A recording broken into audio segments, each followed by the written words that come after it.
Madame, Monsieur, bonsoir et bienvenue à cette autre édition de Regard social sur Equinox Télévision.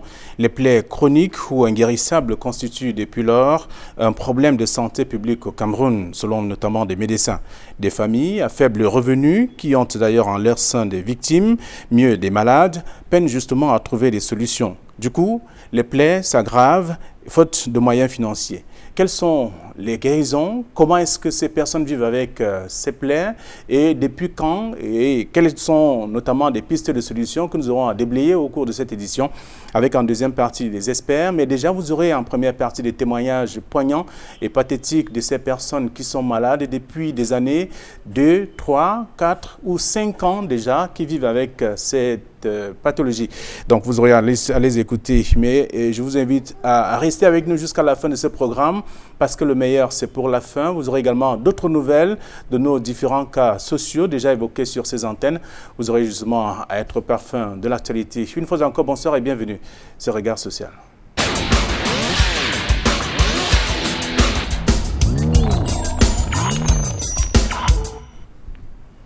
Déjà sur ce plateau avec nous, quelques cas. Vous avez d'ailleurs Kou René, bonsoir. Bonsoir. Et bienvenue. Merci. Comment vous vous sentez? Je me sens très mal. Je me sens très mal depuis que j'ai les blessures au pied. Cela m'a commencé comme un feu qui m'a brûlé, ça a gonflé. Vous avez des blessures sur vos deux pieds? Oui, les deux pieds. Les deux pieds. Oui. D'accord, vous allez nous dire comment est-ce que c'est arrivé tout à l'heure. Le temps d'accueillir également Madame Gomem. Bonsoir. Bonsoir, Monsieur Flavien. Et bienvenue. Merci. Vous n'êtes pas vous-même qui êtes malade, c'est plutôt votre époux qui n'a pas pu être là parce que difficile pour lui de se déplacer depuis plus de bientôt 2 ans aujourd'hui. Il est carrément à la maison, il ne fait plus rien. Il ne fait plus rien. Qu'est-ce qui lui est arrivé? Bon, il est rentré un soir comme ça. Il s'est plaint du fait qu'il avait certaines démangeaisons au niveau de la jambe droite. Bon, et au moment de gratter, il a constaté aussi qu'il y avait un bouton. Il a essayé de percer. Il a nettoyé. Il a donc pris son bain, il a mangé, il est allé au lit. Le lendemain, quand il se réveille le matin, il constate que la petite tache qui est restée là a sointé. Et ça, les alentours du bouton étaient imbibés par un liquide déjà sec même. Il a essayé de nettoyer, il a constaté qu'il y a une petite blessure qui s'était formée. C'est ainsi que ça a commencé à grandir petit à petit. Il a même essayé de prendre certains antibiotiques, des anti-inflammatoires. Ça ne faisait que s'aggraver. Il est même allé jusqu'à faire le test du diabète. Parce qu'à un moment, on s'est dit peut-être c'est parce qu'il est atteint du diabète que la blessure ne guérit pas. Bon, le test a avéré négatif, donc il ne souffre pas du diabète. Alors, vous dites bien qu'il a commencé à utiliser, il a fait l'automédication, c'est ça? Oui, il a commencé. C'est-à-dire qu'il a acheté lui-même des médicaments. Oui, puisqu'il s'est impliqué au début, comme c'était juste un petit bouton. Au départ, bon, il se disait que c'était un truc passager. Il a laissé le temps passer? Bon, au fur et à mesure, il allait faire les pansements et ça ne faisait que s'aggraver. Et à un moment, on lui a conseillé de voir un peu du côté du village. Comme chez nous, les Bamileke, généralement la tradition. Il est allé au village, sa tante l'a amené chez une praticienne qui lui a dit qu'il avait traversé le mètre quelque part. Bon, elle a essayé de faire ce qu'elle pouvait. Bon, jusque-là, rien n'a donné. Il est revenu sur Douala. Bon, il y a certains de ses amis qui lui ont donné un peu d'argent. Il s'est rendu à la Dibamba. Il est passé en consultation. Oui, de la Dibamba, oui. Il est passé en consultation. On a fait les examens. On a pressé un médicament. Bon, il a commencé à prendre. Bon, sauf qu'à un moment même, il a arrêté parce qu'il n'avait plus d'argent pour acheter des antibiotiques, puisque déjà, il ne sortait même plus. Donc, il n'avait plus de revenus. Et il a stoppé ce traitement. Entre-temps, il bricolait les petits pansements. Et à un moment, il est encore retourné là-bas, puisqu'il y a un autre ami encore qui lui avait donné une petite somme. Il a demandé de retourner. Et il lui a même promis qu'il devait passer encore lui donner de l'argent. Il est donc allé à la Dibamba jusqu'à il s'est fait interner. Mais sauf qu'il a passé juste 3 jours là-bas parce que l'ami en question, après, il a eu aussi un problème inattendu. Ce qui fait qu'il ne pouvait plus passer. Bon, étant même là-bas déjà, ils ont constaté que la jambe, bon, au niveau de la plaie, il y avait une bosse. On lui a donc conseillé on lui a prescrit la radiographie. Il est donc passé à la radio, on a constaté que l'os aussi était touché. On lui a demandé d'aller en... Alors, tout ça s'est passé en combien de temps? D'abord Bon. la blessure, ensuite l'os qui se déforme. Oui, donc, entre-temps, il ne savait même pas dire que son os souffrait. C'est quand on constate la bosse, qu'on lui demande aussi de faire la radiographie. Oui. Quand on a donc constaté que l'os était touché, on l'a dirigé vers un traumatologue à l'hôpital militaire de Monanjo. Il est donc allé le rencontrer après lecture du cliché. C'est où il a dit qu'il souffrait de l'ostéite. Bon, je ne sais pas trop ce que c'est, puisque je n'ai jamais fait de la médecine. Il a donc soumis un traitement de 6 mois. Il a dit qu'il devait prendre les médicaments pendant 6 mois et avait un contrôle tous les 2 mois. Donc tous les 2 mois, il devait passer un scanner pour voir si le traitement évolue. Puisqu'au départ, on parlait d'abord d'une opération. Mais le traumatologue a dit bon, il faut qu'il suive d'abord ce traitement. Après, on va voir si ça fonctionne. Donc, et les médicaments, il n'a pas pu prendre parce que bon, faute de moyens. Il n'a pas suivi le traitement tel qu'il lui avait été prescrit par le médecin. Il n'y a pas d'argent, il n'a plus d'entrée, il ne Pourquoi? sort plus, il est sur place. Faute d'argent. Oui. Et vous vivez comment avec lui? Bon, on Vous est êtes là. son épouse? Je suis son épouse. Nous sommes là, puisque son mal a commencé quand j'étais enceinte, presque à terme. Donc, j'ai accouché. Le bébé a 10 mois aujourd'hui. Donc, ce qui fait qu'entre-temps, déjà, moi-même, je ne sortais pas. J'étais à la maison. Moi, j'étais obligée de me battre, même dans les champs, comme c'était la période des semences. J'essayais d'aider certaines voisines dans les champs pour essayer de trouver quelque chose pour qu'on se débrouille avec. D'accord. C'était pas toujours facile. Alors, Régnier, chez vous, ce n'est pas le même cas. Enfin, je veux dire, ce n'est pas la même démarche. Mais seulement, on constate que ça part toujours de quelque part. Un petit bouton que vous percez. Oui. Et après, ça s'aggrave.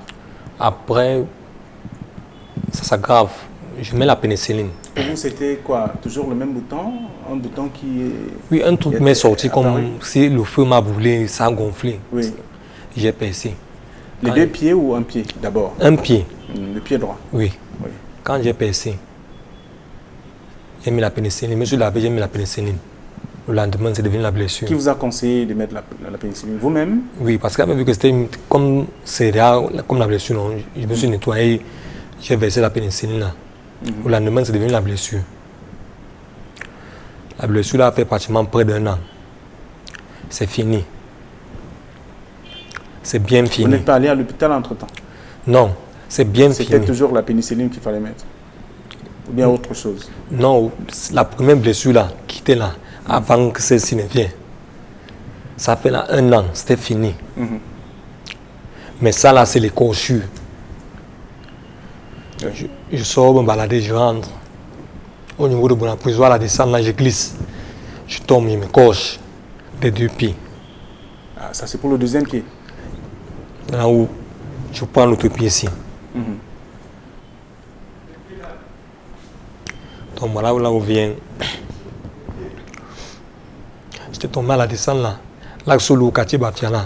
Là, on a fait les changeurs là, les escaliers là.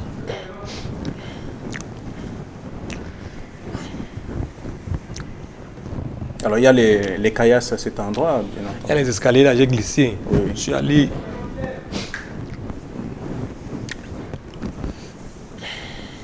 Vous êtes arrivé à la maison, vous avez toujours utilisé votre pénicilline. Donc, quand je suis arrivé à la maison, j'ai négligé. Le lendemain, je suis parti faire mes jobs. J'ai dormi. Sur le lendemain, je me réveille. Je mets encore la pénicilline, comme j'avais fait. Ça s'aggrave. C'est comme ça que c'est devenu les blessures inguérissables. Les 2 pieds. Alors, vous n'êtes pas allé à l'hôpital? Pas inguérissable, manque de moyens. Manque de moyens. Je suis allé à l'hôpital. Mon petit a trouvé un peu d'argent. Il est venu me chercher. Ils sont partis à la léproserie. Parce que beaucoup de gens disaient que j'ai le diabète. Là-bas, on m'a fait le test de diabète. Rien. J'ai fait tous les tests parce que là-bas, eux, ils marchent. Bon. Ils sont selon les résultats des examens, c'est ça? Oui. Donc, ils m'ont dit, ils m'ont envoyé au rail. Je suis arrivé là-bas. m'a fait le test de tout le sang. Quand j'ai pris les résultats, j'ai ramené le lendemain. Les résultats étaient en 4. Ils m'ont dit que c'est impossible. Ils ne peuvent pas me soigner. Il me faut 2 poches de sang. J'ai insisté. Ils ont refusé. Insisté. Ils ont refusé. On dit non. La femme blanche là m'a dit que il va mettre tout le sang. Il vous fallait 2 poches de sang. Oui. Alors, vous étiez incapable d'avoir ces 2 poches de sang. Je suis rentré à la maison. J'ai tout fait, rien. Voilà, 3 ans. On m'a demandé 2 poches de sang. Avec les injections, matin et soir. Je veux comprendre. Ça fait 3 ans que vous êtes à la maison. Oui. Parce que vous n'aviez pas pu avoir, à l'époque, les 2 poches de sang pour votre traitement. Oui. Et il faut des injections de 24 000 par semaine, pendant 8 semaines. Vous les avez reçues, ces injections? Non. Et puis, non. Il n'y a encore rien reçu. Depuis 3 ans.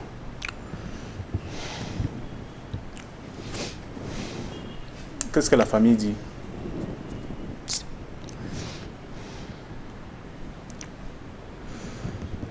Il n'y a pas d'argent. Il n'y a pas d'argent.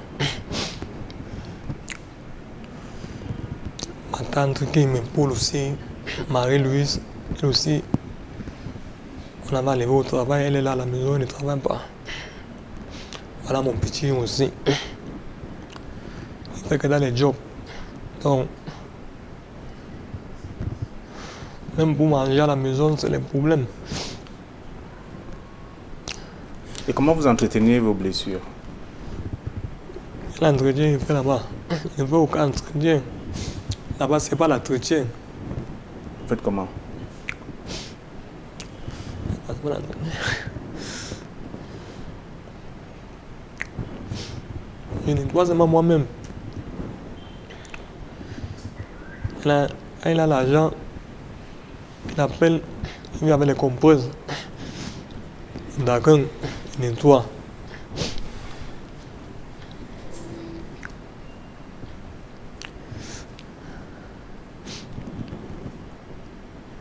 D'accord.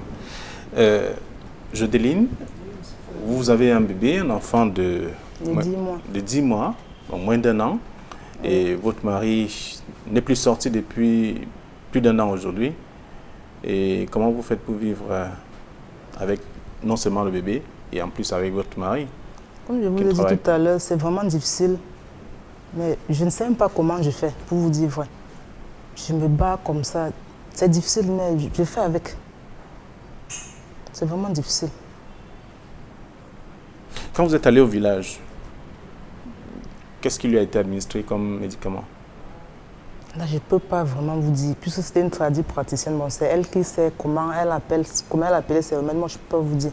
C'est les trucs indigènes. Oui. Elle les appliquait elle-même. Et ça a pris combien de temps? 1 mois? Non, une semaine. Une semaine? Oui, après, il est revenu sur Douala. Parce que rien n'a changé? Rien du tout. Rien n'a changé. Il est revenu sur Douala. Vous êtes parti également à la Dibamba? Oui, il est revenu sur Douala, il est parti à la Dibamba. Et là, on l'a consulté, on a fait les examens jusqu'à presser les remèdes. Bon, après, il est revenu à la maison. Et il bricolait toujours ses petits pansements. Bon, après, il a encore retourné à la Dibamba. Comme je vous ai dit tout à l'heure, il y a un ami, il lui avait donné un peu d'argent. Il lui avait même promis qu'il devait passer, lui donner de l'argent à l'hôpital. Bon, sauf qu'entre-temps, lui aussi, il a eu un problème. Ce qui fait qu'il a passé juste 3 nuits. Il est retourné à la maison. Alors, donc, depuis lors, il est à la maison? Il est à la maison. Et c'est toujours lui-même qui fait ses pansements ou alors vous-même vous êtes déjà formé? C'est moi qui l'aide à faire ses pansements. Vous avez appris ça où? Nulle part. Je me suis adapté. Je me suis adapté à la situation. À force de voir? Oui, oui. Est-ce que les mesures d'hygiène sont respectées? Oui, j'essaie de respecter. J'utilise les gants pendant le pansement.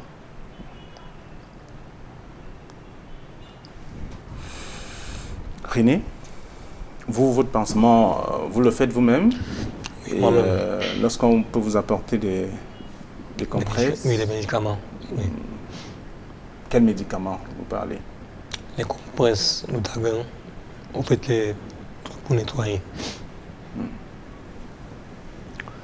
Vous utilisez quoi en dehors des compresses et autres? Vous mettez quoi d'autre? Le tagon. Après, il met les feuilles de papaye. Les feuilles de papaye. Qui vous a conseillé de mettre les feuilles de papaye? Moi, un peu le pansement là-bas comme ça. Donc, c'est pour tenir la chair. Sinon, c'est que tous mes os sont dehors. C'est ça qui tient encore ma chair. Sinon, c'est que tous mes os sont là dehors.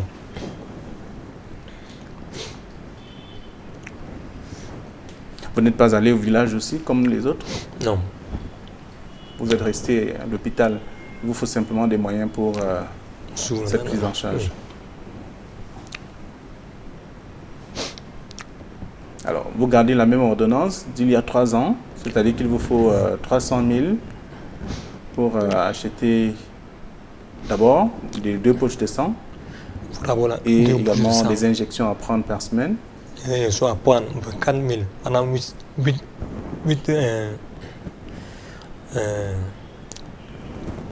semaines. 8 semaines.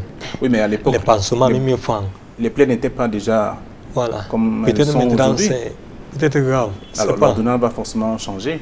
C'est sûr. Oui. Non.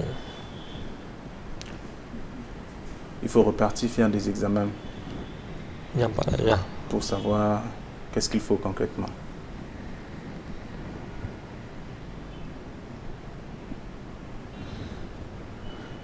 Vous allez regarder cette caméra, celle qui est devant vous. C'est le monde entier qui est dans cette caméra. Vous vous adressez à ceux qui vous regardent.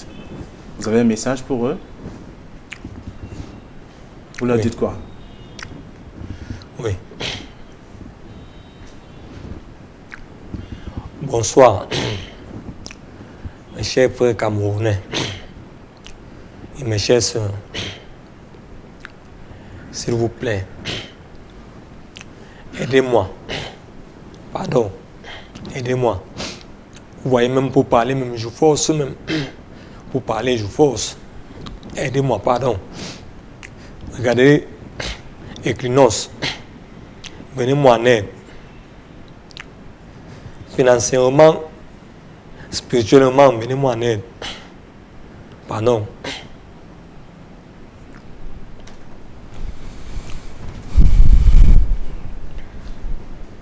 Ça fait 5 ans que vous êtes malade. 3 ans, vous êtes à la maison, sans piste de solution, parce que vous ne savez pas à quel moment vous aurez de l'argent pour cette prise en charge. Heureusement, vous êtes venu à Equinox. Oui, heureusement. Pasteur. Le pasteur qui vous accompagne, il prie avec vous tous les jours? Non, c'est le pasteur de ma mère. Oui. Ma mère qui parle là. Donc, c'est le pasteur qui m'a proposé ça. Oui. Je lui ai dit que non, il faut qu'on parte. Il vous a proposé de venir à Equinox, à Regard Social. Oui. Il dit que si là-bas on peut m'aider pour que je guérisse, que ce soit financièrement, spirituellement, on part. Ok. C'est pourquoi je suis venu. Vous avez bien fait de venir à Equinox à Regard Social. Vous avez parlé à tous ceux qui vous regardent. Ils savent désormais que ça fait 5 ans que vous êtes malade. Après les premières démarches, sans moyens financiers, 3 ans vous êtes à la maison et la maladie ne cesse de ronger vos pieds. Aujourd'hui, vous avez les 2 pieds malades avec ces plaies qui sont inguérissables finalement. Alors, Jodeline, on va se séparer. Vous avez également un message pour votre mari qui était un débrouillard au départ. C'est lui quand même qui a porté toi à la maison. Oui, aujourd'hui, il n'y a plus rien. Rien du tout. Vous battez seul? Je me bats comme les voisins, les amis? Quelques-uns. Quelques-uns. Pourquoi vous ne retournez pas au village? Avec lui. Oui. Bon, puisqu'on a compris la dernière fois nous sommes allés du côté du village, rien n'avait Tu donné, dis ça n'avait pas au marché. village quand même, rester parce que là-bas, on peut se débrouiller à trouver quelque chose au champ et autres pour Oui, manger. on peut se débrouiller à trouver quelque chose au champ pour manger, mais et la guérison ne viendrait pas du côté du village, c'est ça le problème, puisqu'il faut qu'il guérisse d'abord, c'est ça l'essentiel. Il y a une caméra en face de vous. Oui. Vous adressez au public. Bonsoir chers téléspectateurs. Et moi c'est Ngomen Jofan. Je suis ici pour représenter mon mari puisqu'il n'a pas pu être là parce qu'il est vraiment souffrant, il est vraiment malade. Et tout à l'heure vous allez voir en image. Donc je vous prie vraiment, parce que c'est que vous êtes des âmes de bonne volonté, je vous prie de nous aider pour qu'il puisse vraiment retrouver sa santé parce que ça ne va pas, il souffre. Depuis plus d'1 an, il est sur place. Donc s'il vous plaît, nous comptons vraiment sur vous. Merci. D'accord. Jodeline était avec nous sur ce plateau. Elle va partir puisque nous allons vous amener à vivre le quotidien de ces patients, quelques patients que nous avons rencontrés qui souffrent de ces plaies inguérissables. Vous aurez l'occasion également de les écouter, d'entendre certains, avec René qui était également là, qui aujourd'hui fait partie de ces cas que nous avons sélectionnés au PIF. Il y en a, c'est vraiment des personnes qui souffrent aujourd'hui de cette pathologie. Comment vivent justement ces personnes victimes des plaies chroniques? L'équipe de reportage de Regard Social, sous la conduite de Dani Warenzede, est allée justement dans certaines familles, se rendre compte des réalités même au quotidien de ces populations, de ces personnes qui sont d'ailleurs malades. D'ailleurs, c'est un reportage qui est mené avec une équipe composée de Lodou Oponé et bien entendu Dani Warenzede. Juste après, nous allons accueillir des experts pour davantage comprendre le phénomène et peut-être sur le plan psychologique aussi, comment faire pour pouvoir commencer à traiter ces personnes. C'est autant de révélations et tant d'informations également que vous aurez au cours de cette édition de Regard Social. À tout de suite.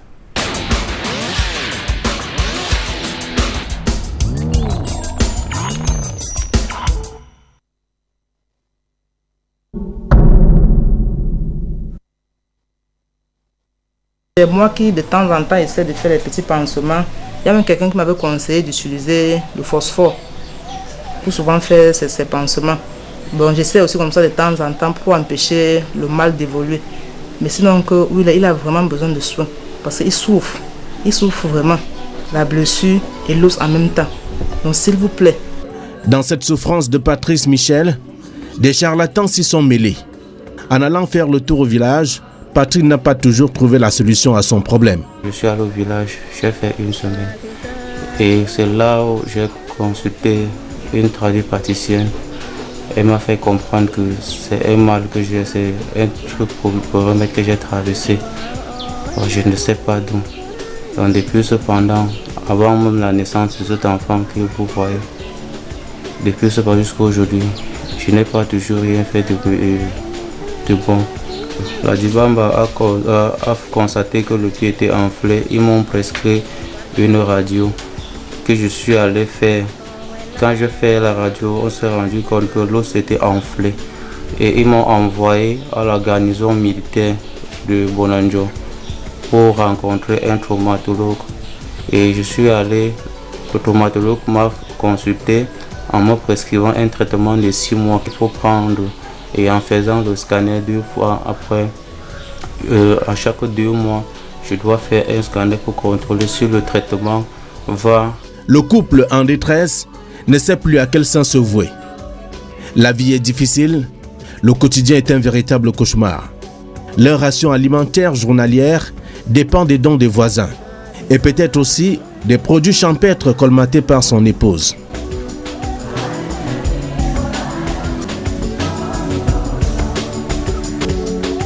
Avant de commencer la maladie, comme j'étais presque à terme, déjà même je ne sortais plus. Et après j'ai accouché, j'étais là avec le bébé, tout ça. Dans ce temps, comme c'était la période des semences, j'étais obligée d'aller souvent aider certaines femmes dans les champs pour pour s'aimer. Et c'est ainsi que je me débrouillais pour trouver un peu quelque chose pour qu'on puisse manger à la maison. Et acheter aussi les allumettes là pour recueillir le phosphore. Parce que là, il fallait vraiment beaucoup de boîtes d'allumettes et ça coûtait aussi. Bon, déjà à ce niveau même, Ce n'est même plus possible d'aller acheter parce que je n'ai même plus d'argent. Nous sommes vraiment à terre.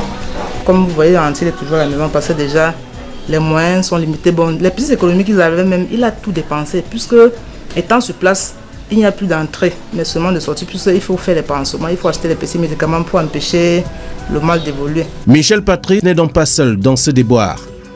Demanou Bella Thérèse, 31 ans, vit sa souffrance toute seule. Le père de ses enfants a pris la poudre d'escampette après avoir constaté que le mal qui ronge sa moitié ne trouvait pas de solution. Le père de mes enfants, lui, il avait commencé à m'aider. Comme depuis, je ne guérissais pas, pour finir, il a abandonné. Il m'a abandonné avec les enfants. Le petit garçon, ce que vous voyez, c'est lui qui est mon bras droit. Donc tout ce que, si je veux boire l'eau, c'est lui qui me donne, je bois. Si je veux faire n'importe quoi, c'est lui qui m'aide. Quand mon mari me laissait, l'enfant avait 2 ans. L'enfant a aujourd'hui 4 ans. Quand je dépose mon pied au sol, je sens comme il y a un vide sur mon pied. Je sens que mes os sont en train de bouger à l'intérieur. Ça me fait mal. La douleur, je ne supporte pas la douleur. Ça me fait tellement mal. Et ils m'ont dit, la 4e opération, que je dépose une somme de 700 000. Et il n'y a pas l'argent. Ces 2 familles en souffrance vivent au quartier PK17, ici même à Douala. Pour ce qui est de Thérèse, elle est l'une des survivantes de l'accident de la circulation qui a fait plusieurs morts au-delà de PK14 il y a quelques années. J'étais sorti chez moi un matin pour aller payer ma marchandise. Arrivé à PK18 au virage qui est là-bas. Dans la moto que j'avais pris, les 2 motos avaient fait face à face. Il y avait eu 3 morts sur place. Et je suis sorti vivant avec mon chauffeur. Malgré des efforts effectués par quelques membres de sa famille pour la sauver, le mal est resté tel quel, faute de moyens financiers. Ma famille avait donc décidé que, parce que tout mon os était dehors, que dans 2 semaines, ça ne peut pas marcher. Ils m'ont amené des forces à Tchang, dans un autre centre Notre-Dame de Banting là. Là-bas, ils m'ont pris en charge. Ils m'ont fait première opération. Ça allait un peu bien. Quelques mois après, j'ai encore commencé la douleur, toujours dans le même pied. Je suis rentré encore à l'hôpital. Ils m'ont encore opéré le pied. Me laisser sortir. Quelques mois après, je rentre à l'hôpital faire les radios. Parce que chaque mois, je partais faire les radios à l'hôpital. Ils m'ont dit toujours qu'on va opérer. Ils ont fait encore 3e opération. Jusque-là, ça n'a pas donné. L'activité qu'elle menait avant l'accident est désormais aux oubliettes. Elle se déplace à peine. C'est son fils de moins de 5 ans qui est l'homme à tout faire. Ma famille n'a pas de moyens. Le peu d'argent qu'elle avait, ils ont tout utilisé sur moi. Je suis une femme battante. Tout ce qui me freine, c'est mon pied-ci, que je ne peux rien faire avec. Je ne peux même pas marcher. Je suis sur place, je prends le poids. Je ne peux même rien faire avec ça. C'est tout. Donc si quelqu'un peut m'aider et me dire vraiment ce qui ne va pas et ce qui n'a pas marché, ça va beaucoup me plaire. Et je supplie, j'en pleure, je demande à tous les hommes de bonne volonté de venir à mon aide, à mon secours. Thérèse a doublé des kilos à cause de la sédentarité. Elle se réfère aux hommes de bonne volonté pour espérer retrouver la santé. Durant toutes mes 3 opérations, on me mettait les faits. Et ce qui me fait réfléchir, je ne sais pas ce qui n'a pas marché. Durant toutes les opérations qu'on a fait, les 3 opérations, on avait donné tous les nécessaires qu'on demandait à l'hôpital. Je veux retrouver ma guérison, je veux remarcher comme avant. J'ai 31 ans aujourd'hui. J'avais fait la ZAN quand j'avais 28 ans. Ça fait 3 ans que je ne remarche pas. Je marche, je suis que sur place. Je suis sur place, je ne marche pas. J'ai vraiment besoin de remarcher comme avant. Au quartier Nkomondo, par contre, c'est un jeune qui est passé de l'adolescence à la vieillesse. Ces 2 jambes qui se détériorent sont la source de ses malheurs. Donc ils m'ont chassé de l'hôpital. Donc depuis que je suis rentré, je suis là. Avec les blessures là, je suis là comme ça. Il ne bouge pas, il ne marche même pas. Quand il avait levé le pied là, avant même je marchais, maintenant je suis sur place. Il ne bouge pas. Il ne marche pas. Là, ma blessure a commencé comme un bout de feu. J'ai percé. Parce qu'il y avait l'eau. J'ai percé, c'est venu la blessure. La première blessure a duré, ça fait 1 an, 6 mois, c'est fini. J'ai bagarré là, je travaillais déjà, j'étais bien. Je suis tombé là. Parce qu'il pleuvait. Comme il fuyait la pluie, je suis tombé. Et je conjure. Elle dit, ah, le matin, il m'a mis la pénicilline avant de partir là où je pars. Le matin, il payé la pénicilline. J'ai mis là. C'est fini. On a rongé ma blessure. Ça ronge seulement. Ça ronge. Ça ronge. Au commencement de la maladie, les membres de la famille se sont mobilisés pour venir en aide à ce jeune homme qui n'a pas demandé à être malade. Malgré tous ses efforts, le mal n'a pas changé. Il s'est plutôt aggravé. Mon petit frère a eu un peu d'argent. Il est venu me chercher. Nous sommes partis à la léproserie. Là-bas, on a tout fait. Rien. Ils m'ont demandé 2 poches de sang. Ou encore à la garnison. Je suis parti là-bas à la garnison, on m'a demandé les 2 poches. 4 donneurs, 50 000. Nous sommes rentrés. Depuis là, c'est là que je suis couché. Sa génitrice, elle aussi vulnérable, peine à comprendre ce qui arrive à son fils depuis bientôt 5 ans. Quand je le vois comme ça, je sens mal dans mon cœur. Je me dis que si j'étais en santé aussi, moi si je devais me débrouiller, même manger, il est à manger. Quand je lui vois qu'il n'y a pas la nourriture, moi-même j'oublie que j'ai faim. Je pleure son sort. Ça fait depuis 5 ans, sans traitement, parce qu'il n'y a pas les moyens. Les moyens sont limités. Même manger, même nous n'arrivons même pas à manger. Aidez-moi mon enfant qui est prêt à mourir. Moi-même je suis handicapé, je ne peux rien. Je ne travaille pas. Je ne peux pas sortir. Je suis là à la maison. S'il vous plaît, mes enfants, ayez pitié. Ayez pitié. Ayez pitié pour l'amour de Dieu. Le jeune homme est devenu lui-même son propre soignant. Il fait son pansement au mépris des éventuelles infections à cause du non-respect des mesures d'hygiène. Je fais les pansements moi seul. Les antibiotiques sont là, ils avaient prescrit. Il n'y a pas moyen. Et pour que je reparte à la léproserie, me faire soigner, il faut minimum 320 000. Minimum. Tout ça, quand il commence à se lamenter, à se plaindre, moi ça me fait mal. C'est moi qui suis malade à sa place. Ces cas ne sont que des échantillons des personnes qui souffrent des plaies chroniques. Des personnes qui ne demandent qu'à être prises en charge à travers vos gestes de cœur.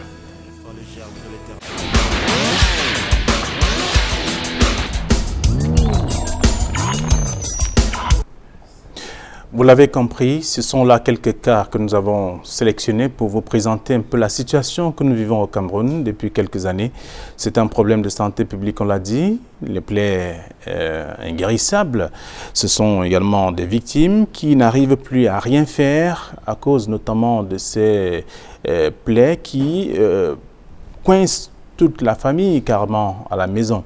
Il faut donc trouver des solutions. Comment comprendre ces phénomènes? Pourquoi ne pas trouver la solution à ces différents cas? On comprend bien qu'au Cameroun, comme ailleurs, les plaies inguérissables occupent une bonne place, en tout cas pour ce qui est des questions de santé publique à travers l'Afrique. Il est avec nous sur ce plateau, Dr Kamwe Carole. Bonsoir. Bonsoir. Bienvenue, vous êtes psychologue clinicienne. Vous exercez, en tout cas, voilà, on va le dire. Et vous avez suivi le reportage. Avant, c'était les témoignages sur ce plateau. A priori, quel est le commentaire que vous faites? Donc, a priori, d'après les témoignages que j'ai entendus sur le plateau, je vois qu'il y avait déjà un terrain vulnérable, une vulnérabilité biologique pour les 2 personnes, parce que la dame dit son mari est diabétique, c'est une vulnérabilité sur le plan biologique en ce qui concerne les blessures. Et l'autre aussi, il dit, quand il est arrivé à la léproserie, on lui a dit qu'il avait un diabète. Je crois que c'est ça qu'il a dit, parce que je n'entendais pas bien. Non, qu'il n'avait pas de diabète. Qu'il n'avait pas de diabète. Il a fait le test, c'était négatif. Voilà. Donc, il y a plusieurs causes lorsqu'on a des blessures chroniques. Il y a déjà ces vulnérabilités biologiques. Il y a eu des automédications, on a entendu aussi des automédications. les plaies ne sont pas pareilles. Parce que j'ai suivi une émission où il y a un médecin spécialisé dans les blessures qui disait que toutes les blessures ne se soignent pas avec les mêmes médicaments. Parce qu'une blessure due à ci et une blessure due à ça, ce n'est pas les mêmes médicaments. Donc il y a eu des automédications qui ont probablement, avec la vulnérabilité biologique, aggravé le cas des personnes.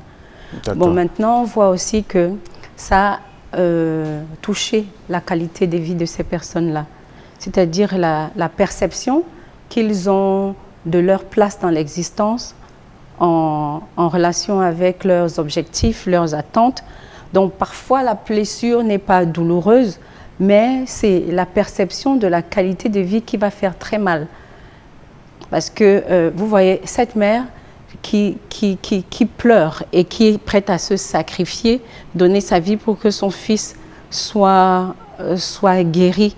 Donc quand elle le voit, ça veut dire l'avenir de son fils qu'elle entrevoyait, il n'y a plus. Il y a un deuil. Donc il y a beaucoup de deuil dans ces blessures chroniques. Ok, vous permettez d'accueillir également quelqu'un d'autre sur ce plateau, mais ce n'est pas faute d'avoir essayé d'avoir avec nous sur le plateau un chirurgien orthopédique traumatologue.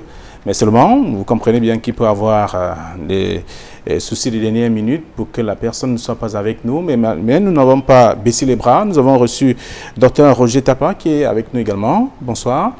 Bonsoir Flavien. Je rappelle que vous êtes médecin de santé publique. Oui. La raison pour laquelle nous vous avons invité sur ce plateau, c'est parce que vous êtes un ancien fonctionnaire. Vous aviez été donc responsable des formations sanitaires et beaucoup plus travaillé en zone rurale où on rencontre de plus en plus des plaies inguérissables.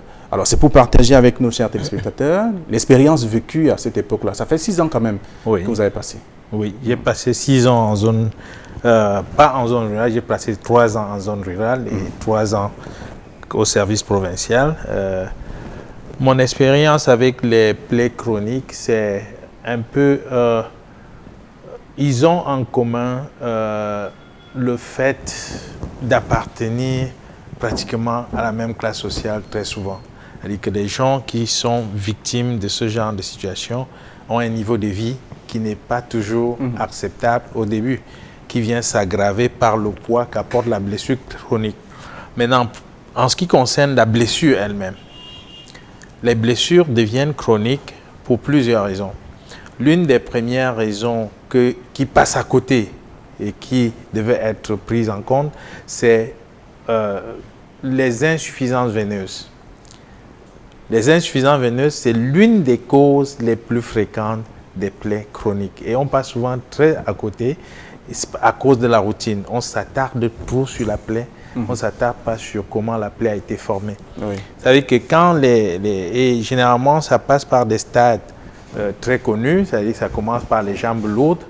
Les jambes sont lourdes et ensuite douloureuses parce que les torsines stagnent beaucoup plus au niveau des extrémités que ça ne devait l'être. C'est-à-dire que le sang sale qui devait être acheminé au niveau du cœur du poumon pour être filtré ne monte pas à temps et crée donc un phénomène de stagnation qui entraîne les œdèmes, l'absence d'oxygène et donc la douleur qui se crée. Parfois, donc, la petite blessure qui fait surface n'est qu'un message qui est transmis par rapport à ce qui se passe à l'intérieur. Alors, ce qu'il a de commun pour pratiquement ces cas, c'est que ça part toujours, c'est toujours un petit bouton. Tout à fait. Et lorsqu'il est percé, il ne peut pas justement cicatriser parce que les conditions de cicatrisation ne sont pas remplies. Un tissu qui n'a pas d'oxygène ne peut pas cicatriser. Et quand il s'agit d'une insuffisance veineuse, vous avez la torsine qui reste constamment en place. C'est la même chose avec celle qui a un semblant d'éléphantiasie, c'est-à-dire quand le pied prend du volume, parce que en fait le drainage lymphatique qui est censé enlever les graisses et tout ça, certaines toxines, n'est plus possible. Donc le problème de la cicatrisation se pose parce que les toxines restent dans la plaie et chaque fois que vous venez faire le pansement superficiel, c'est pas là le problème. C'est pas là le problème malheureusement. Il faut trouver une solution à l'insuffisance veineuse. Alors, c'est un problème de santé publique au Cameroun. Oui, parce qu'il se répand de plus en plus. Et vous imaginez une plaie qu'on soigne il y a 2 mois, ce que ça peut coûter à une famille. ça crée de la misère, ça crée la baisse de la productivité, hein, et ça crée une surcharge dans la prise en charge sanitaire.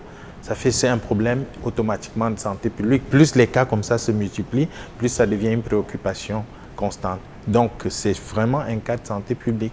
Et dans un contexte économique où le pouvoir d'achat des populations est de plus en plus bas, il faut bien comprendre que ce n'est pas des situations agréables qui arrivent. Vous voyez par exemple le bonhomme qui a les 2 jambes qu'il faut panser tous les jours. Imaginez ce que ça coûte juste en termes de matériel pour le pansement. À une famille qui n'a même pas de quoi manger quotidiennement, c'est tout un grand problème. On a cru peut-être que les blessures, les bouts, alors les plaies inguérissables étaient pour des personnes qui souffrent du diabète, mais ce n'est pas le cas. C'est ce qu'on a entendu les uns les autres sur ce plateau, après les tests. C'est le cas et c'est pas le cas. Parce que comme je disais, l'une des causes fréquentes, c'est les insuffisances veineuses, mais le diabète, c'est l'une des causes des plaies inguérissables, justement. C'est-à-dire que l'une des caractéristiques connues avec l'hyperglycémie, c'est empêcher la cicatrisation des plaies.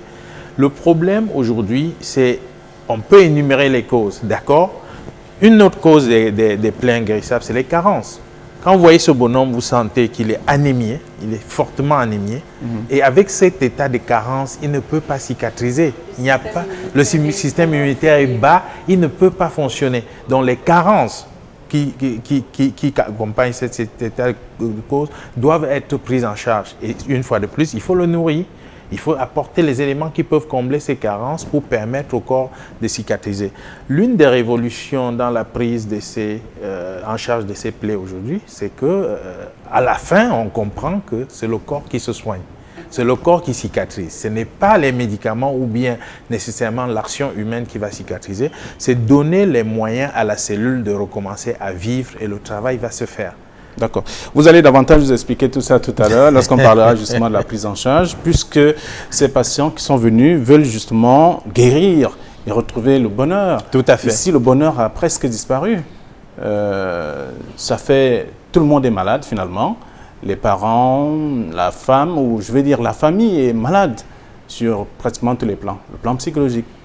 Oui, et les différents facteurs de stress dont il a parlé tout à l'heure, le stress économique, le stress alimentaire, il y a le stress mental, et j'ai parlé tout à l'heure de la qualité de vie en général, parce que tout ça mélangé, ça va toucher la qualité de vie. Et quand la qualité de vie est atteinte, les études ont montré que lorsqu'on stresse, déjà, ça réduit encore le pouvoir du système immunitaire. Donc, même celui qui mange bien et qui est stressé sur une longue période a un système immunitaire qui perd en puissance. Il devient un peu déficitaire, je veux dire. Donc, la qualité de vie étant mauvaise, l'inquiétude étant élevée, donc le système immunitaire, lui, il en prend un coup et tout ça entretient encore la blessure. Donc, ça fait que le corps perd encore plus les moyens de gérer la blessure elle-même. Bon, ce qui est bien dans les cas que nous avons eus, c'est qu'ils ont eu quand même un entourage assez soutenant parce que le soutien social est un facteur protecteur lorsqu'on a des blessures ou des maladies chroniques. Bon, chemin faisant, la famille s'est aussi fatiguée parce que ne voyant pas l'issue, chacun a commencé à se concentrer à ses problèmes. Donc, la dame qu'on a montrée tout à l'heure qui a fait un accident, personnellement, moi j'ai l'impression que son problème est beaucoup plus dans sa tête. Elle a un problème physique, certes, mais il y a une image de soi qu'elle veut et qu'elle attend, qu'elle veut atteindre avant de pouvoir faire quoi que ce soit. Malgré la prise en charge, parce qu'elle dit avoir subi 3 fois l'opération. Ça, c'est la prise en charge médicale. Oui. Donc, je dis, j'ai l'impression qu'elle a des croyances bloquantes au niveau dans sa tête. Elle a une perception négative ou une perception qui est un peu en décalage avec la situation actuelle. Donc, elle veut devenir la jeune femme de 28 ans. Oui. Du moment avant voilà, l'accident. Avant l'accident. Alors qu'il est possible de devenir une femme un peu plus épanouie. Actuellement, dans ses 31 ans, il est possible qu'elle soit un peu plus épanouie qu'elle l'est maintenant si les blocages, les croyances bloquantes qu'elle a sont levées. Et il est possible aussi qu'elle ait un traumatisme par rapport à ça. Vous dites c'était un accident où presque tout le monde est mort et elle est sortie presque la seule survivante. Bon, c'est parfois aussi difficile à gérer pour les gens. Docteur Tapa l'a révélé il y a quelques minutes, ou Aoul l'a évoqué, parlant justement de cette catégorie de personnes qui aujourd'hui, cette catégorie qui vit avec uniquement ces plaies inguérissables. On voit bien que le niveau de vie est bas. Le niveau de vie, on a parlé exactement des problèmes socio-économiques. Si je n'arrive pas à manger, mon corps n'a rien pour se soigner. Ça, c'est clair. Je veux dire, c'est des cas de familles à faible revenu. Oui. Parce que on verrait difficilement ces cas, sauf si ils ne sont pas présentés au grand public. Non, il y a des familles... Pour des personnes d'une certaine catégorie. Parle la majorité. Il a dit la majorité, ce n'est pas l'exclusivité. La majorité sont des familles à faible revenu parce que j'ai besoin de 2 poches de sang, 4 donneurs, un traitement de 24 000 par semaine. Si je n'ai pas les 24 000 par semaine, déjà trouver 4 donneurs, c'est difficile parce que même si j'ai 4 donneurs, je dois payer les 2 poches de sang. Je n'ai pas assez d'argent, donc le problème financier est quelque chose d'important dans cette difficulté-là. Mais ça ne veut pas dire que la plaie chronique ne se présente que chez des personnes qui ont une vulnérabilité financière. Donc les personnes nanties aussi ont des plaies chroniques parce que comment on va dire, plein de vulnérabilité parce que, comme on disait, j'expliquais tout à l'heure, c'est tout un ensemble qui permet au corps de guérir. Donc il y a le psychologique. Est-ce que je suis déprimée? Est-ce que je suis optimiste? Est-ce que je suis posée? Est-ce que ma famille me soutient? Est-ce que ma famille ne me soutient pas? Ou bien est-ce que je me sens seule?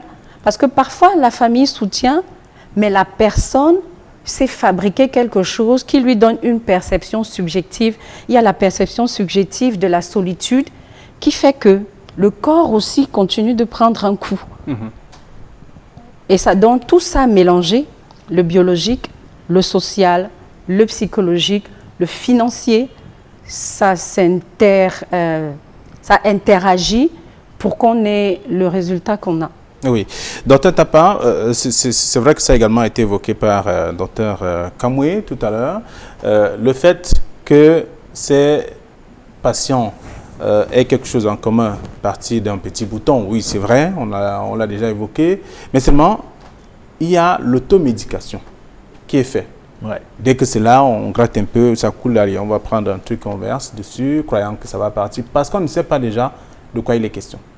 Oui, non seulement on ne sait pas de quoi il est question, mais l'automédication ne vient pas parce qu'ils ont la mauvaise volonté ou la mauvaise foi, c'est parfois le seul moyen qu'ils ont au début de leur maladie. Voilà, et parfois ils le font après avoir commencé à l'hôpital et se laisser décourager par la plaie qui n'évolue pas et les factures qui ne font qu'augmenter. L'automédication ici, c'est un réflexe de survie et il faut le prendre comme tel. Le problème fondamental, c'est est-ce que l'automédication vise la cause de la plaie? C'est ça souvent le problème.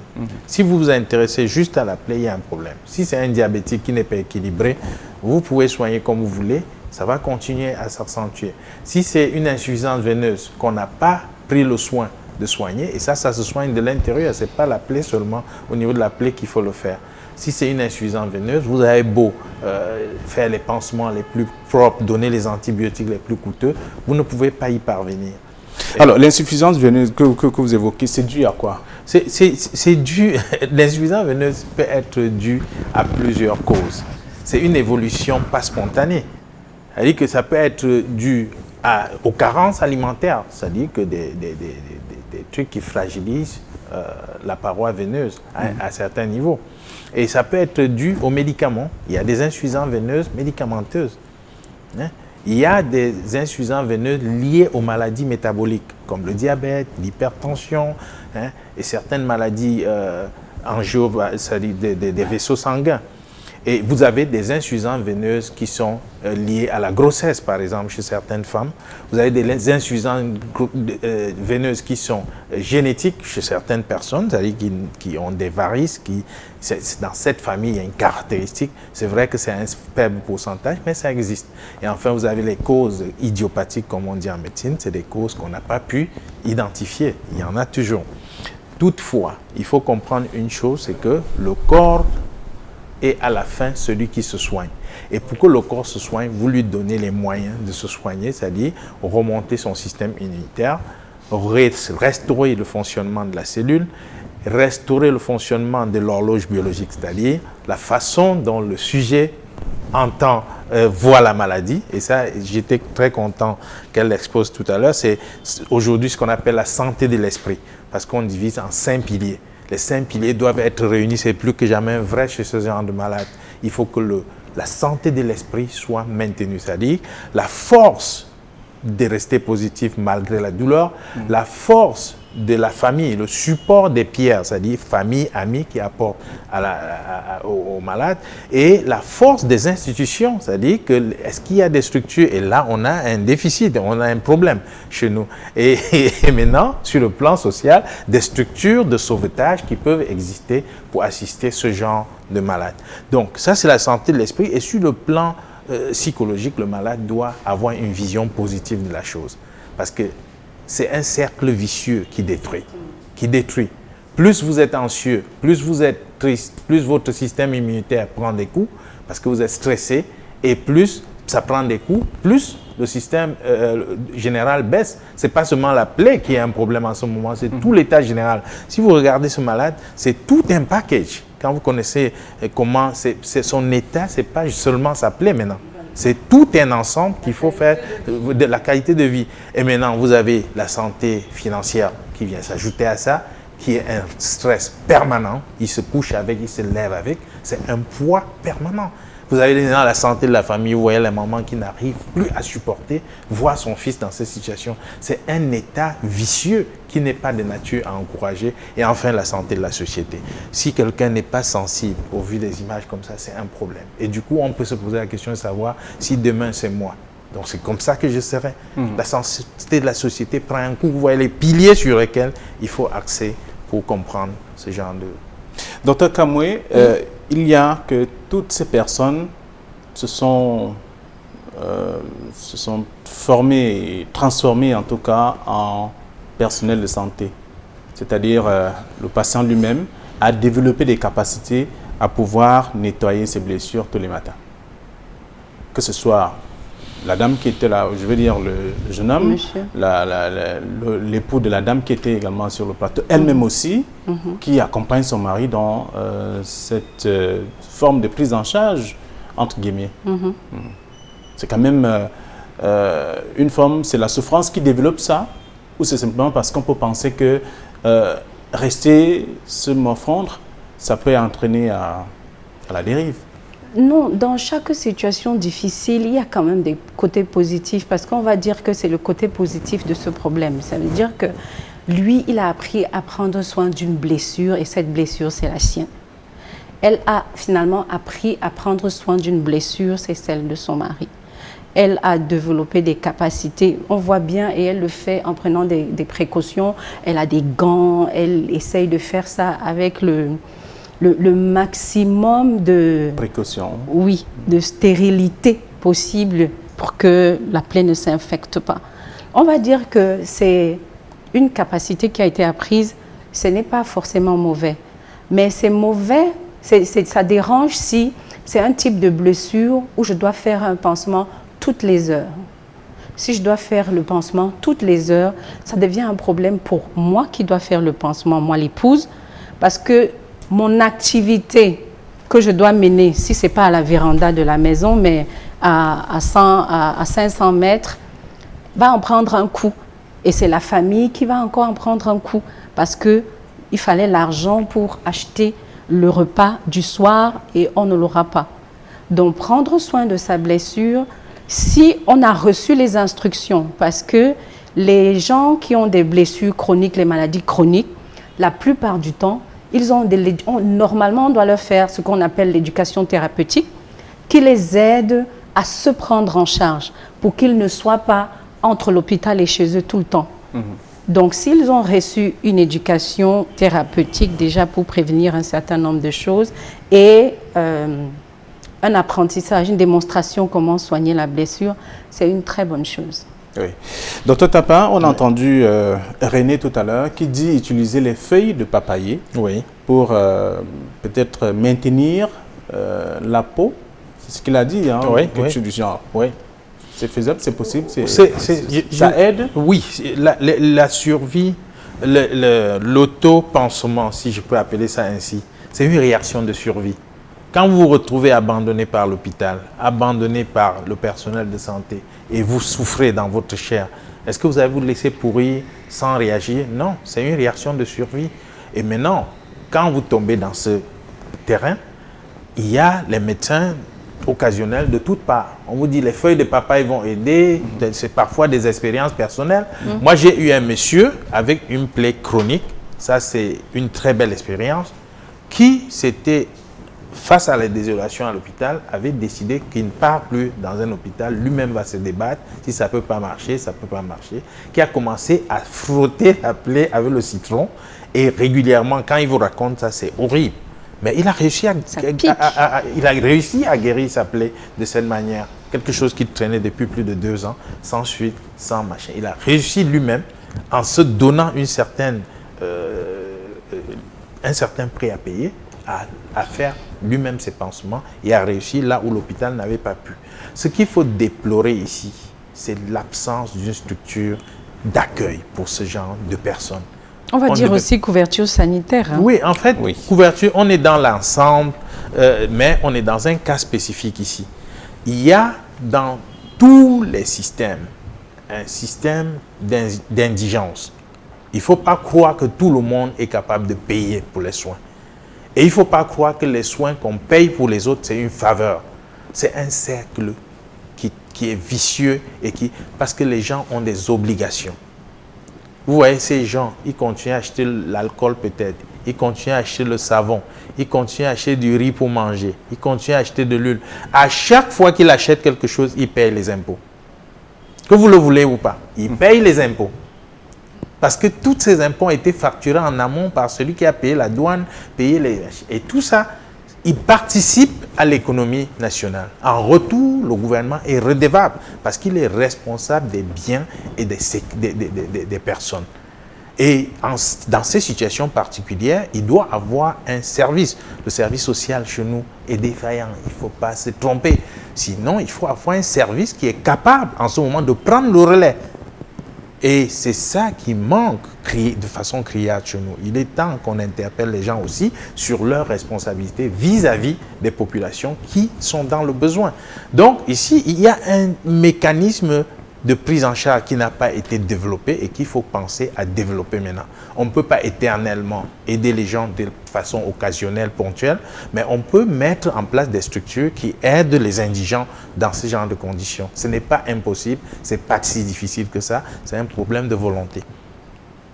Et on vit ces réalités quotidiennes, de toute façon, pas seulement avec ces cas que nous avons présentés ce soir. Il y a beaucoup d'autres cas, c'est dans presque tous les secteurs. Ce qu'on veut dire, c'est que j'ai toujours dit, on ne peut pas blâmer quelqu'un de n'avoir pas su pendant longtemps. Mais on peut blâmer quelqu'un au moment où il réalise qu'il n'a pas su, de ne pas prendre des mesures pour changer. C'est la situation dans laquelle on se trouve aujourd'hui. En Afrique, au sud du Sahara, on a fait trop longtemps sans savoir. Mettons ça comme ça. Maintenant, on sait qu'on n'était pas sur le bon chemin.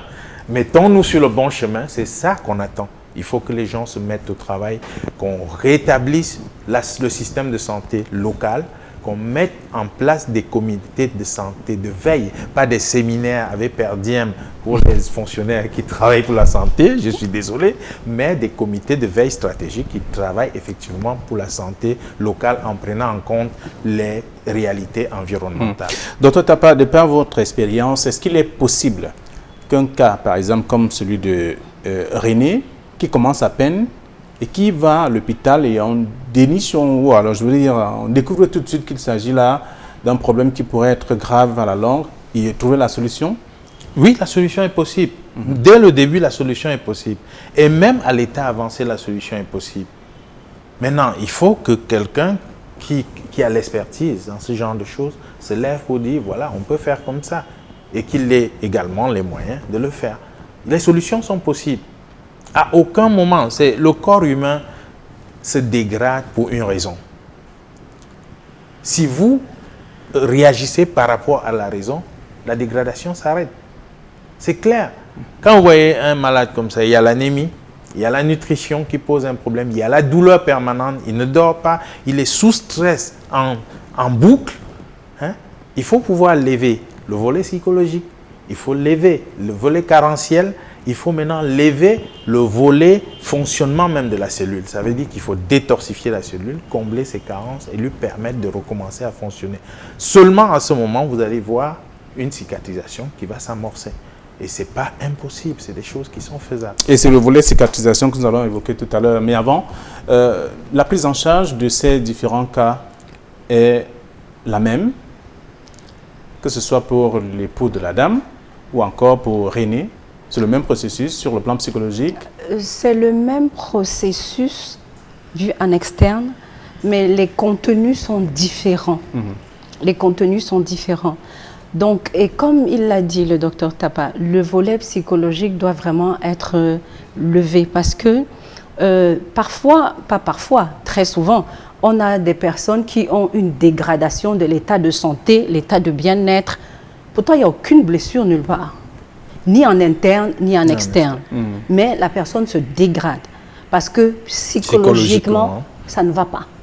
Mais si physiquement, ça ne va pas, parce qu'il faut aussi savoir que quand une maladie se chronicise, à la longue, ça appelle quelque chose qu'on appelle la dépression. La dépression, c'est une fatigue mentale. Parfois, elle va même sur le physique. Je réfléchis lentement, le désespoir. Et au bout, là-bas, parfois, les gens commencent à penser à mettre fin à leur vie. Donc, quand il y a des choses chroniques, on peut prévenir déjà l'arrivée de la dépression, ou bien si la dépression est déjà installée, on la soigne parce que on peut vivre étant foiré, comme on dit, problèmes financiers et problèmes physiques avec moins de problèmes mentaux. Parce que comme il dit, je fais 5 jours sans dormir, je ne vais pas me réveiller le matin avec l'argent à mon chevet. Donc le psychologue va vous aider à pouvoir vivre cette situation sans créer des problèmes supplémentaires. Parce que là, au début j'ai parlé il y a beaucoup de deuil dans ces histoires. Parce que chaque personne a un passé et a un futur, une image de soi, comment je me vois demain et tout. Donc quand un truc comme ça arrive, si je suis ingénieur et que moi je dois mettre des bottes de sécurité et que ça m'arrive au pied comme ça allait arriver, c'est mon travail qui est fini. Je ne peux pas aller dans un chantier sans épi. Donc ça veut dire que je dois me remanier. Et si je n'ai pas les ressources psychologiques qu'il faut, le remaniement, la reconversion est difficile. Donc une des solutions, et il l'a dit en entrée ou bien quelque part, c'est multidisciplinaire, ce genre de prise en charge. Parce que le psychologique ne va pas bien, vous avez le bon médecin qui a la bonne technique, la blessure prend son temps, elle ne va pas vraiment réagir comme il faut. Le volet psychologique est donc le départ de tout. Non, on ne va pas dire que c'est le départ. On ne va pas attendre d'avoir géré le problème psychologique avant que le technicien qui est qualifié pour gérer le problème médical commence. Ça se fait en même temps. Donc, l'équipe s'arrange, OK, pendant qu'on fait telle chose, tel fait ceci. De façon synchronisée. Voilà, de façon synchronisée, en synergie. En synergie. Alors maintenant, qu'est-ce qu'il faut pour, par exemple, ces cas que nous avons reçus sur ce plateau, qu'est-ce qu'il faut pour leur prise en charge? Une prise en charge dépend de la demande et de la source, dans les différents facteurs stressants. Donc, il faut être capable d'identifier la source des stresseurs. Donc, et puis, aller avec eux. Parce qu'ils n'ont pas le même background. Le mari de Joséphine ou le monsieur René, ils n'ont pas la même histoire. Donc, chaque problème et chaque pathologie mentale se construit en fonction de il a parlé du génétique, en fonction de mon histoire, en fonction du social que j'ai, en fonction de comment je me perçois. Donc même si c'est les mêmes thérapies qu'on utilise, ce ne sera pas forcément le même cheminement et les mêmes contenus. Donc il faut entrer en profondeur dans qu'est-ce qui constitue les différentes problématiques. Alors, ces patients peuvent compter sur vous parce que dès demain, là, il faut déjà commencer à trouver des pistes de solutions. Ils auront certainement besoin d'un psychologue clinicien. Vous serez à leur côté? Je ne peux pas garantir d'être à leur côté. Peut-être que je peux accompagner une personne, chemin faisant, on va voir. Et puis, l'équipe des psychologues en général, parfois, on va soutenir des gens sans prendre de l'argent aussi. Donc, on est plusieurs. Il n'y a pas que moi qui suis capable de faire cela. Donc, si eux, ils se présentent, on va voir parmi la famille, dans la famille des psychologues, qui peut faire quoi, à quel moment, qui est disponible. D'accord, merci d'être venu, Dr Kamwe Carole. Vous êtes psychologue clinicienne. On va évoquer le volet social tout à l'heure avec le sociologue qui va vous remplacer là où vous êtes assise. Là. Merci d'être venu. Et là, nous allons également, avec Dr Roger Tapa, on peut davantage comprendre dans le cadre de la prise en charge de ces patients. Ils ne sont pas les seuls. Il y a plusieurs cas, on a dit que c'était un problème de santé publique parce qu'au quotidien, nous recevons des cas. Ça, c'est juste l'échantillon des multiples cas que nous avons enregistrés à Equinox dans le cadre de l'émission Regard Social, des personnes qui ont des blessures inguérissables, des blessures comme on l'observe d'ailleurs à travers ces images aujourd'hui. Oui, c'est un cas parmi tant d'autres. Il faut reconnaître le volet social chez nous devient de plus en plus préoccupant, surtout les cas de pathologie chronique. Vous savez la différence entre les maladies aiguës qui vont attaquer le malade pendant 1 semaine, 2 semaines, 1 mois, merci, et finir, et celles qui vont entretenir la famille pendant 6 mois et plus, c'est ce qu'on appelle la chronicité à partir de ce moment, parce que vous devenez une partie de la vie. C'est-à-dire que cette maladie devient une partie de la vie du malade et de la famille du malade. Donc quand on entre dans la chronicité, il y a des volets importants. 1, économique, parce que ça va durer et ça va nécessiter des fonds. 2, psychologique, parce que le malade, lui, s'inquiète, il déprime, il croit qu'il va mourir. 3, pour la famille, ça devient un poids économique et social terrible. Il faut supporter quelqu'un qui n'arrive plus à se prendre en charge et ce n'est pas toujours évident. Et vous voyez ça dans beaucoup de secteurs, pas seulement dans le secteur des plaies. Et du coup, on tombe dans un phénomène qui envahit presque une bonne partie de la population et qui devient donc un problème de santé publique sur lequel il faut se pencher. Je parlais de l'indigence tout à l'heure. Il faut vraiment qu'on se penche sur le problème de l'indigence parce que c'est un problème qui est crucial et qui est grandissant dans notre société. Alors, c'est un problème, nous allons questionner le volet environnement, en tout cas, social, de ces différents cas. Avec nous également ce soir, Dr Ndombo Magloire, bonsoir et bienvenue. Bonsoir Flavien. Vous êtes sociologue et enseignant, chercheur. Vous avez plusieurs casquettes, je préfère me limiter à celle-là. Et vous avez suivi les reportages, les témoignages de ces personnes qui sont malades aujourd'hui. Quel est, à votre avis, le premier commentaire que vous faites?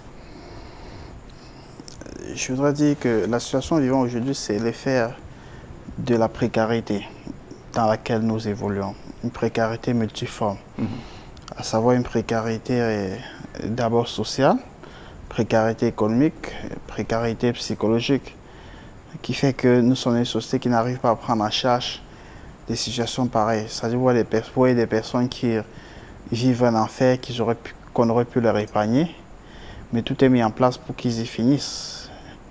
Et paradoxalement, beaucoup sont en chemin pour arriver dans la même situation. Donc on est une société qui produit de la souffrance. Parce que d'un point de vue de la sociologie de la souffrance, on dirait qu'il y a non seulement un certain nombre de facteurs qui participent à mettre des individus dans des situations pareilles, mais aussi il y a le rapport que la société a de la souffrance, notamment à travers la création des mécanismes de souffrance. Si on n'a pas de structure de prise en charge, si des personnes n'ont pas une certaine maturité psychologique pour pouvoir se prendre en charge, si des personnes n'ont pas les moyens financiers nécessaires pour faire recours à la prise en charge hospitalière et font plutôt recours à la prise en charge, à l'automédication, il y a même d'autres itinéraires thérapeutiques plus compliqués encore, c'est-à-dire le recours religieux à travers la prière chez les marabouts, comme j'ai entendu un autre dire. C'est ça qui complique un peu la situation. Donc, ce qui fait que tout ce que la médecine met à disposition des patients pour prendre en charge des personnes, on en vient si souvent à passer à côté de la plaque en raison des barrières multiformes que nous avons, comme des barrières culturelles, des barrières économiques. Vous avez, dans le reportage tout à l'heure, vous avez également regardé l'environnement dans lequel vit une des familles, je vais dire les deux familles, cet environnement qui aujourd'hui les accueille au quotidien. D'abord, le cas d'Irénée, une maison inachevée depuis des années parce qu'on n'a pas pu trouver la solution au plus tôt, et la maladie qui arrive, qui enfonce davantage cette famille dans la dérive. Et en même temps, on a vu le cas de ce jeune homme également avec son épouse aussi. Ils ont même un enfant. Sur le plan environnemental, ça contribue également à dégrader la situation. Bien évidemment, lorsque je parlais tout à l'heure de précarité, c'est à cela que je faisais référence parce que, vous savez, c'est une production sociale. Parce que si j'ai parlé tout à l'heure de la sociologie de la souffrance, c'est parce que la souffrance est une production sociale. Et c'est l'environnement qui produit essentiellement les facteurs. C'est l'environnement qui produit essentiellement les facteurs de fabrication de cette réalité. Parce que si des gens vivent dans une telle précarité telle que nous l'avons vu tout à l'heure, il est évident qu'ils soient là avec des blessures inguérissables et qu'ils en viennent à tenter de les guérir avec, je ne sais pas, des feuilles de papayer, lorsque la médecine aujourd'hui, depuis plus de 200 ans, offert la vraie molécule. Mais s'ils n'ont pas accès à la molécule, c'est effectivement parce qu'ils vivent dans un tel environnement qui offre tellement de barrières pour qu'il n'y ait pas un tel accès. Et dans un tel contexte, il faut absolument des structures sociales qui puissent les accueillir, les accompagner. C'est pour ça que le plus important aussi à travers cette émission, c'est de faire ces alliances au pouvoir public, de faire ces alliances aux structures, au ministère de la Santé publique, pour que des mesures soient prises. Parce que lorsqu'on vit dans une telle indigence, comme ces populations nous avons vu, la seule solution qui reste, le seul recours, c'est le recours étatique. Mais aussi, bien évidemment, les formes de solidarité sociale comme celles que nous créons ici autour de ce plateau, à travers la chaîne de solidarité que Equinox Télévision, à travers Regard Social, organise. Ce sont ces formes de solidarité que nous pouvons offrir pour sortir ces personnes de ces situations, parce que nous voyons qu'ils vivent avec beaucoup d'impuissance. Beaucoup d'impuissance, la situation dans laquelle ils se sentent totalement plongés. Et il y a bien évidemment aussi cet autre recours religieux. C'est-à-dire, en termes d'organisation de cette solidarité, il y a la religion qui joue aussi un rôle très important. Je vois une religion dans notre pays, une église dans notre pays comme l'église catholique qui fait un rôle, qui a une mission très importante en matière d'encadrement, non seulement des personnes démues, mais aussi des personnes porteurs de souffrances physiques comme des formes de maladies aiguës comme celle-là. Et je crois que ce sont des initiatives à féliciter, notamment l'église catholique avec sa chaîne des centres de formation sanitaire pour prendre en charge. Et je voudrais même d'ailleurs, par la petite parenthèse, évoquer le travail que nous venons de faire dessus, l'ouvrage que nous venons de publier dessus, même si nous touchons davantage d'autres aspects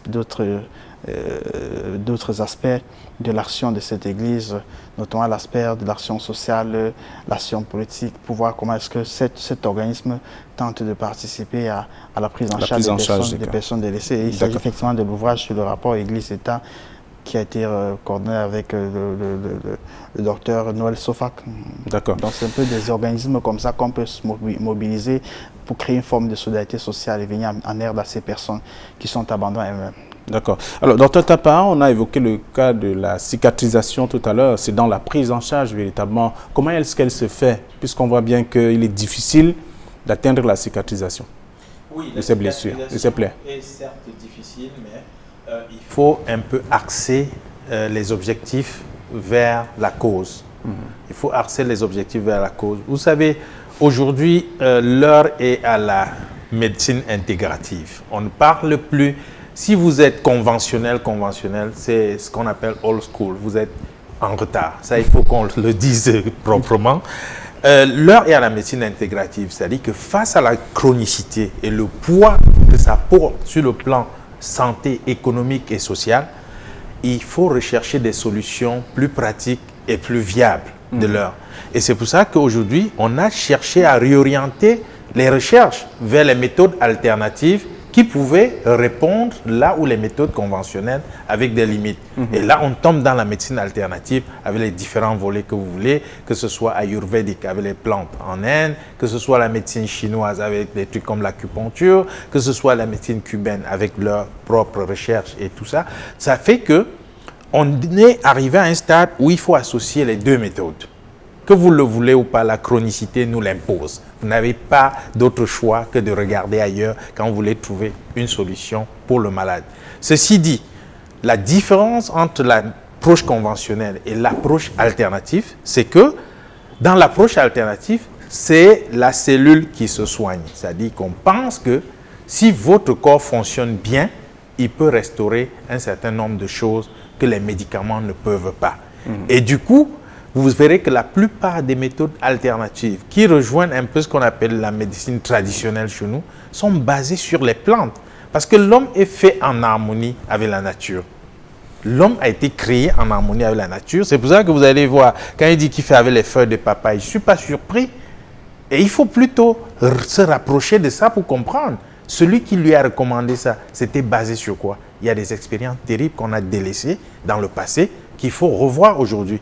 Parce que dans ces plantes, vous avez de la chlorophylle.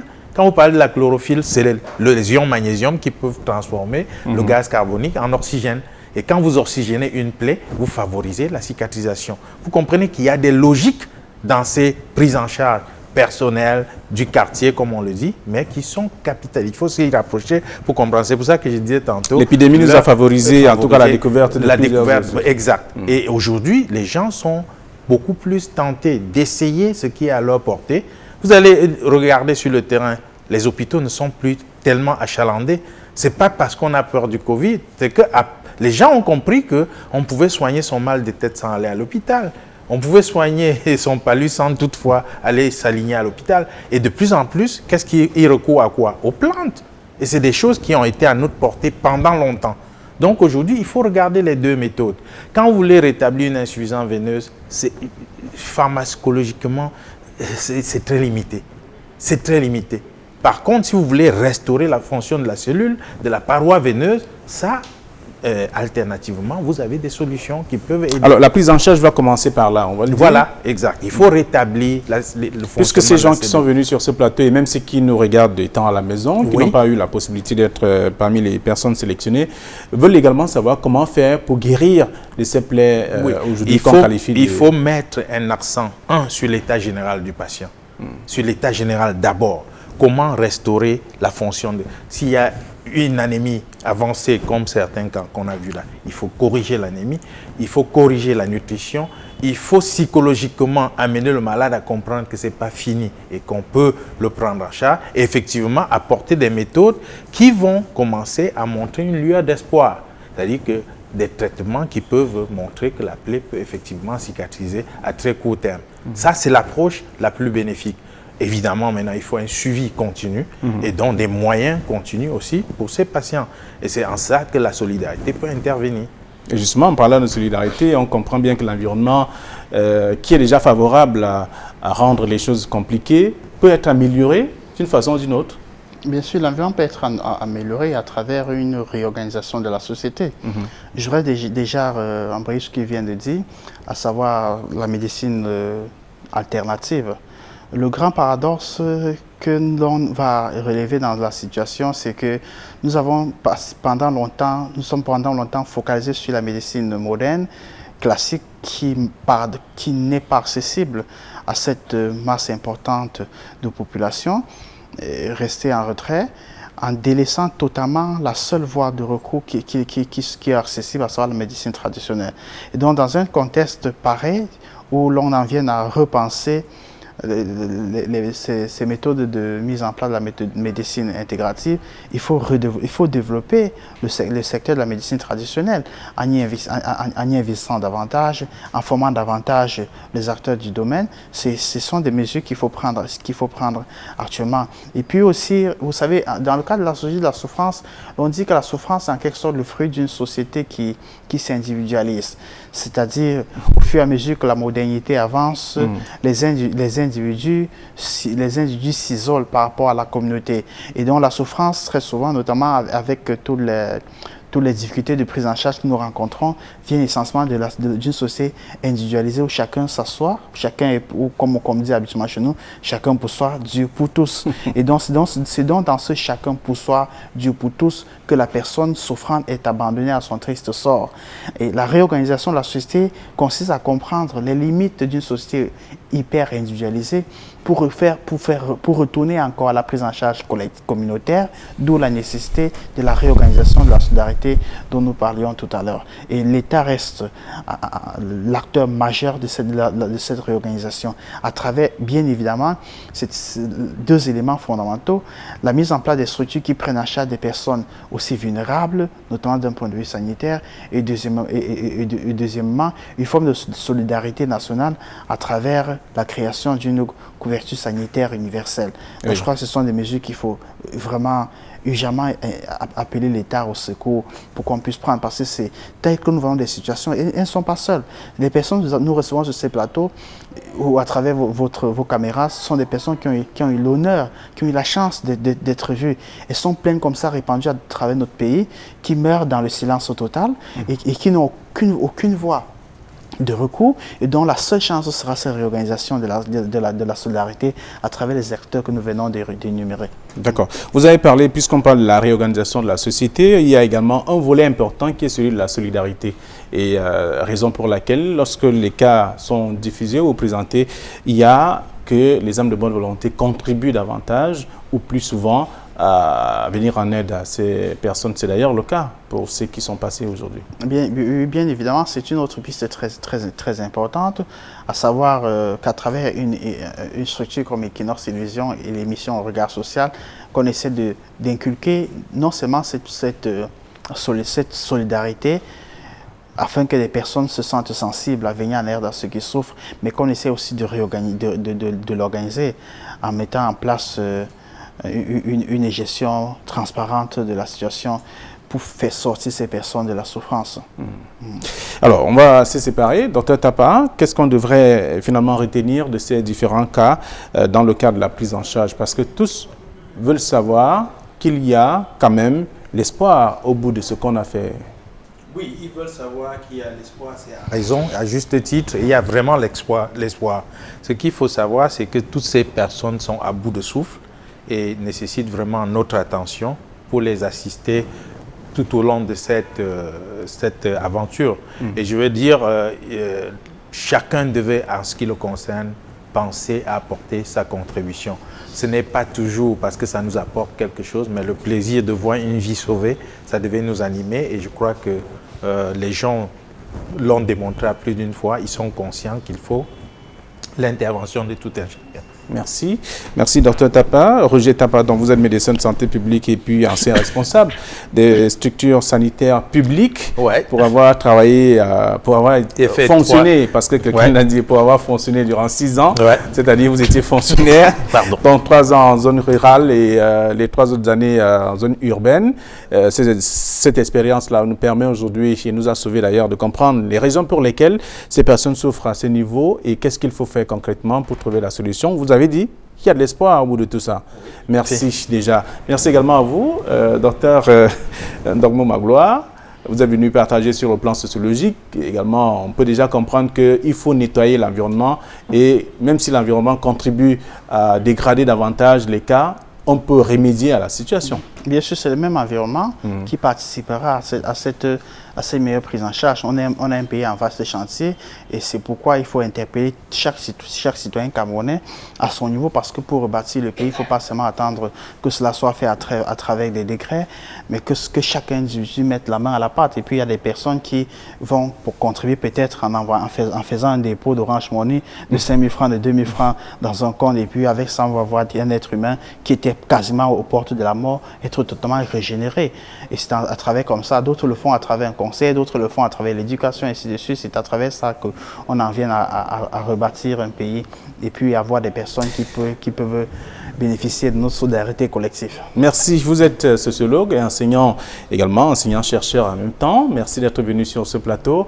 Et vous avez des ouvrages en même temps, il faut également le rappeler, mais on aura l'occasion de revenir sur ces différents volets aussi. Alors, nous allons marquer l'avant-dernière pause de cette émission. Question de vous proposer également des cas qui sont déjà passés sur ces antennes dans le cadre de l'émission Regard Social, des cas sociaux, mais qui sont en voie d'être solutionnés, puisque la prise en charge pour certains cas a déjà commencé. Juste après, nous allons accueillir Rien Tembe pour la situation financière de ces différents cas.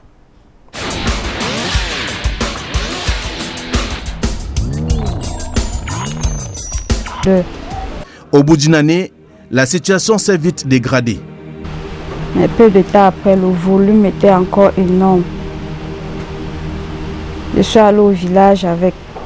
Ça n'a pas donné sur revenu. En janvier 2020, je suis allée à l'hôpital Bonassama avec. J'ai vu un chirurgien avec. Donc, il m'a demandé d'aller faire la mammographie et l'écho mammaire. Que je suis allée pour faire au labo où il m'a envoyé. On m'a dit que le volume était énorme et qu'on ne pouvait pas faire la mammographie avec. Il a plutôt fait l'écho mammaire et une biopsie. Il a prélevé avec une seringue. Mettre sur 2 lames mammaires. M'a envoyé avec à la cantine aller faire la napate. Je suis allée déposer ça à la cantine. On a fait la napate. On a dit que c'était un tumeur malin. Je suis rentrée aller montrer les résultats au chirurgien. Il m'a demandé si je savais ce que ça signifiait. Non, je sais que c'est un tumeur. Après, j'ai dit Dieu merci. Je ne savais pas qu'un tumeur c'était un cancer. Il n'y a pas une bouteille d'eau. Et voilà le cas de Agnès Nono qui souffre du cancer du sein. Elle est déjà dans le processus de la prise en charge. Irène Tembe, bonsoir et bienvenue. Bonsoir Flavien et merci. Voilà, nous venons de suivre encore, c'était un rappel de mémoire de ce reportage qui a été réalisé au domicile de Agnès Nono, qui est donc dans la suite d'une prise en charge qui a commencé il y a quelques jours. Oui, la prise en charge a commencé, mais avant d'entamer la lecture des différentes contributions d'Agnès Nono, je ferai une brèche sur les différentes contributions que nous avons perçues tout à l'heure au courant de l'émission pour les plaies chroniques. Pour le cas de Michel, nous avons les différentes contributions sont les suivantes. Guidiol Jacques Lucien, 1500. Famille Chouakwe à Bangé, 5 000 francs. Le Cordeau de Manjo, 1 000 francs. Famille Fomoussa à Douala, 5 000 francs. Alphonse Djouangé, 5 000 francs. Justine Rose Kenyé, 5 000 francs. Gérardin Fofou, 1 000 francs. Céline Béatrice, 2 000. Ghislain Sikapi Yumbi, 2 000.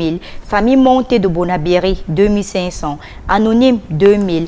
Judith Noumi Megachepe, épouse Monté, 7 500. La grand-mère d'Adiel Esther à Balmayo, 5 000 francs. Patrick Boigny, 5 000 francs. Germain Yannick Poumon, 3 000 francs. Ulari Tabomben, 1 000 francs. Christian de Badenkop à Yaoundé, 1 000 francs. Kouamou, 1 000 francs. Madame Dipanda, 15 000. Mitterrand, dame d'Equinox Télévision, 2 500 francs. Nous avons un montant pour le compte de Michel de 72 500 francs CFA. À la suite des contributions de Michel, nous avons également le cas du jeune René qui était dans le reportage tout à l'heure. Les différentes contributions sont les suivantes. Le condo de Manjo, 1 000 francs. Hervé William Fouadjo, 1 000 francs. Zaché Hubert Tia, 2 000. Justine Rose Kenyé, 5 000. Agnès Chantal Ngonor, 1 000 francs. Mafoku, 1 000 francs. Ghislain Sikapi Yumbi, 2 000. Famille Montée de Bonabéry, 2 500. Moussa Aruna Chumchum, 1 000 francs. La grand-mère d'Adiel Esther à Balmayo, 5 000. Stanley Timateyou, 2 000. Takougan Etienne, 1000 francs. Braille Lakla Agem, 1000 francs. Gaël depuis Yaoundé, 1500. Madame Djambou Madeleine Andjombe, 1000 francs. Établissement Feugun plus plombier de rond-point, 1500. Famille Tamokat, 1000 francs. Dom Chua, 1000 francs. Vétéran dame d'Equinox Télévision, 2500 francs. Nous avons un montant pour le cas de René de 34 500 francs CFA. À la suite également de René, nous avons un troisième cas des plaies chroniques, à savoir la jeune Marie. Les différentes contributions sont les suivantes. Le cordeau de Manjo, 1000 francs. Chabelaine de Lord Dimeli, 500. Gabriel Akanjun Difo de Puchan, 500 francs. Aurélie Gaël Neza Konfo, épouse Tom, 2000 francs. Blaise Dosamo Batignou, 5000 francs.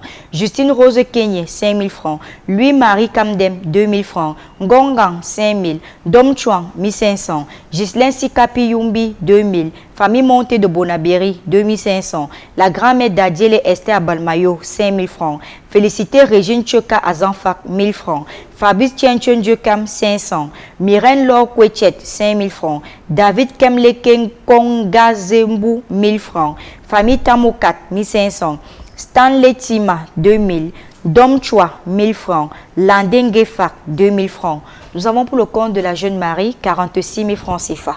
Nous disons Flavien que ce soir nous avons récolté la somme totale de 153 000 francs CFA pour le cas des plaies chroniques. Très bien. Et nous attendons davantage la réaction des uns des autres pour la prise en charge de ces différents cas. Merci déjà pour ceux qui ont fait le geste et également merci aussi pour ceux qui vont continuer à le faire, puisque l'émission est diffusée vendredi à 13h30, le samedi à 8h30 sur Equinox Télévision. Merci. Alors maintenant, nous avons le cas d'Agnès Nono. Oui. Les différentes contributions à la suite d'Agnès Nono sont les suivantes. Monsieur Mofo Berlio, 5 000. Famille Toto Abafoussam, 10 000 francs. Une âme de bonne volonté, 12 000. Alain Ewanet Evaris Man, 1250. Bienfaitrice, 5 000 francs. Une chrétienne, 1500. Monsieur Kingania Robert, 2500. Shalom de Bafoussam, 10 000 francs. Mamie Bachep, 5 000. Ornella, 1000 francs. Madame Belle, 50 000. Madame Choudjeu, 4 500. Monsieur Ngwalem de Bonamoussadi, 3 000 francs. Chanchou de Mabanda, 5 000 francs. Une chrétienne de Soa, banlieue de Yaoundé, 8 000 francs. Pascaline Simeni Bouba, 5 000 francs. Kakem Régine, 5 000 francs. Fondation Mahila Noahale, 7 000 francs. Famille Tachézé, 10 000 francs. Madame Fonine, 5 000 francs. Monsieur Déhélé Pierre, 5 000 francs. Maman Agnès de Kumba, 50 000. Kéhanfe Emmanuel Ledoux à Kekem, 1500. Monsieur Tanque Léonard, 1000 francs. Christine de Chan, 2500. Les femmes émergentes du Canada, 60 000. Bernard Youdjeu, 2000. Mama Boula, 2500. Mofaza Iva Galus depuis Douala, 5000 francs. Gouabe Simani Pascaline, 5000 francs. Dorothy, 5000 francs. Eman, 10 000. René de Lopom, 1000 francs. Une bienfaitrice à l'étranger, 40 000. Association Reçoit, 20 000 francs. Anonyme de Paris, 10 000 francs. Enfant Émilie Samuela, 2 000 francs. Madame Djeya, 5 000 francs. Nous avons pour le compte d'Agnès Nono un montant de 3 544 144 francs CFA. Et actuellement, nous avons effectué les dépenses de 1 797 000 francs CFA. Nous avons actuellement en caisse 1 710 000 francs 144 francs. Et je vous invite à écouter le médecin d'Agnès Nono.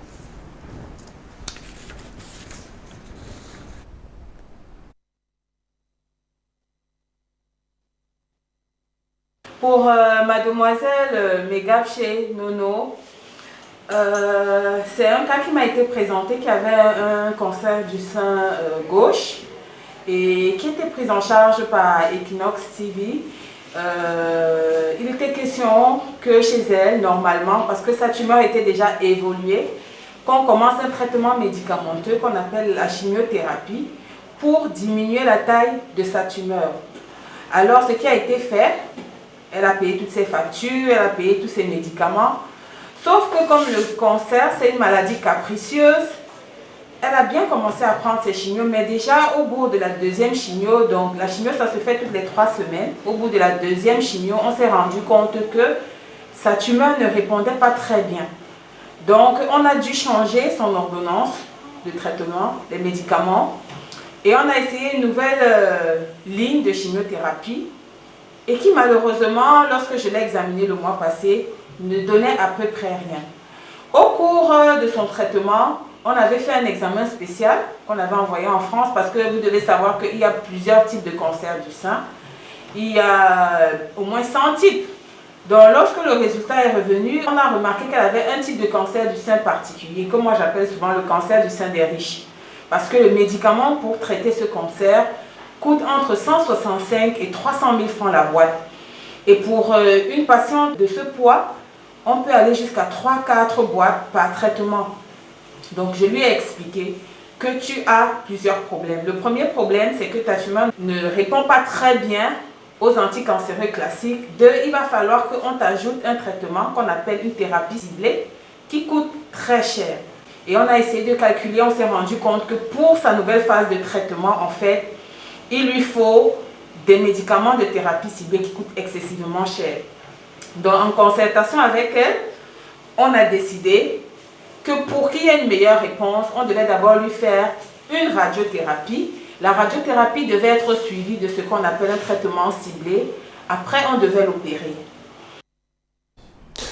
Il s'agit là de Dr Albertine Elundou, qui est oncologue médical et qui est le médecin traitant de Agnès Nono, qui relate un peu les caprices de ce cancer qui terrorise davantage cette jeune dame qui a besoin de guérison. Elle a vraiment besoin de vos différentes contributions et nous tenons déjà à vous dire merci et nous rappelons déjà les montants. Vous avez contribué 3 544 144 francs et comme l'expliquait le médecin, nous avons essayé des thérapies, nous avons dépensé 1 797 000 francs CFA et actuellement nous avons 1 710 144 francs en caisse et une séance de chimiothérapie c'est dans les 800 000 francs CFA. Vous comprenez, chers téléspectateurs et bienfaiteurs, qu'il en faut davantage et davantage pour que notre jeune sœur s'en sorte. Donc nous demandons déjà à nos âmes de bien volonté de mettre la machine de la solidarité en marche via les numéros de téléphone qui s'affichent au bas de votre petit écran, à savoir le 690 50 50 94 ou le 675 35 25 16. Et bien vouloir préciser par message votre nom, le cas pour lequel vous êtes en train de contribuer et le montant que vous avez contribué. Très bien. Alors ça c'était le cas de Agnès Nono. Nous allons vous inviter à suivre également un bout de ce reportage qui parlait justement du petit Ebodé, petit Ebodé de 9 ans, pratiquement 10 ans environ, et qui est passé sur ces antennes et nous vous donnerons la suite des contributions.